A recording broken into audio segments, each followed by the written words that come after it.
क्या परमेश्वर निष्पक्ष है? कई लोगों के मन में निष्पक्षता का अर्थ है कि हर किसी को ठीक वही मिले जिसका वह हकदार है। यदि परमेश्वर पूरी तरह से निष्पक्ष होता तो इस परिभाषा के अनुसार हम सभी अपने पापों के लिए नरक में अनंत काल तक भुगतान करते, जो कि वास्तव में हम योग्य है।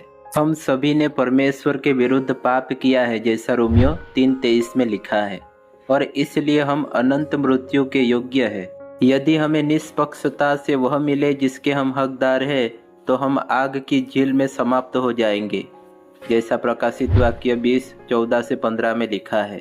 परंतु परमेश्वर दयालु और भला है, इसलिए उसने यीशु मसीह को हमारे स्थान पर क्रूस पर मरने के लिए भेजा, ताकि वह दंड ले सके जिसके हम पात्र हैं, जैसा 2 कुरिन्थियों 5:21 में लिखा है। हमें केवल मसीह पर विश्वास करना है और हम बच जाएंगे और हमें स्वर्ग में एक अनंत घर मिलेगा, जैसा यूहन्ना 3:16 में लिखा है।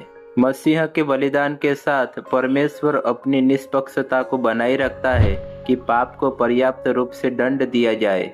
निष्पक्ष का समानार्थी शब्द न्यायपूर्ण है, और बाइबल स्पष्ट रूप से कहती है कि परमेश्वर न्यायपूर्ण है। वह चट्टान है, उसके कार्य खरे हैं और उसकी सारी गति न्यायपूर्ण है। वह सच्चा परमेश्वर है जो कुटिलता नहीं करता। वह सीधा और धर्मी है। वह निष्पक्ष, ईमानदार और न्यायपूर्ण है। पतरस ने एक अन्य जाति के घर में खड़े होकर पवित्र आत्मा का कार्य देखते हुए कहा, अब मुझे समझ में आया कि यह कितना सच है कि परमेश्वर किसी का पक्षपात नहीं करता, परंतु हर जाति में से उसे स्वीकार करता है जो उससे डरता है और सही काम करता है। परमेश्वर अत्यंत निष्पक्ष है। वह किसी के साथ गलत व्यवहार नहीं करता। रोमियो 8:29-30 के अनुसार परमेश्वर ने पहले से ही निर्धारित कर दिया था कि कुछ व्यक्ति उसके पुत्र की समानता में होंगे, बुलाए जाएंगे, धर्मी ठहराए जाएंगे और महिमावंत होंगे।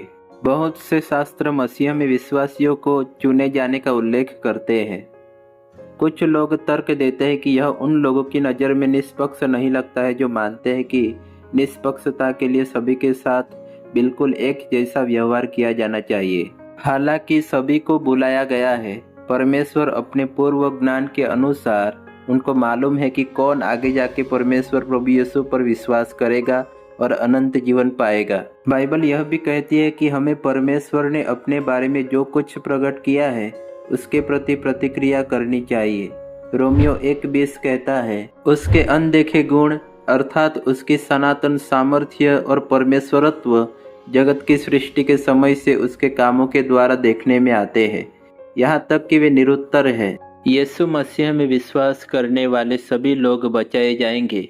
जो लोग उसके बारे में जो कुछ जानते हैं उसके आधार पर उसकी ओर मुड़ते हैं, जैसे राहब ने किया, वे बचाए जाएंगे।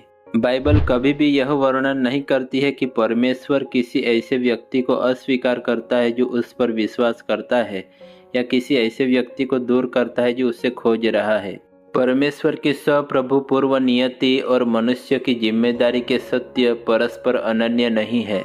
किसी तरह परमेश्वर के रहस्य में पूर्व नियति एक व्यक्ति के परमेश्वर द्वारा खींचे जाने और उद्धार के लिए विश्वास करने के साथ मिलकर काम करती है। परमेश्वर पहले से तय करता है कि कौन बचाया जाएगा, और हमें भी बचाए जाने के लिए मसीह को चुनना चाहिए।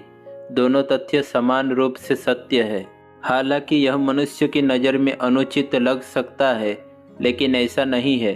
परमेश्वर द्वारा कुछ लोगों को बचाना उन लोगों के साथ अनुचित नहीं है जो बचाए नहीं गए हैं। जो लोग उसकी ओर मुड़ने से इनकार करते हैं, उन्हें ठीक वही मिलता है जिसके वे हकदार हैं और जिसकी वे इच्छा रखते हैं।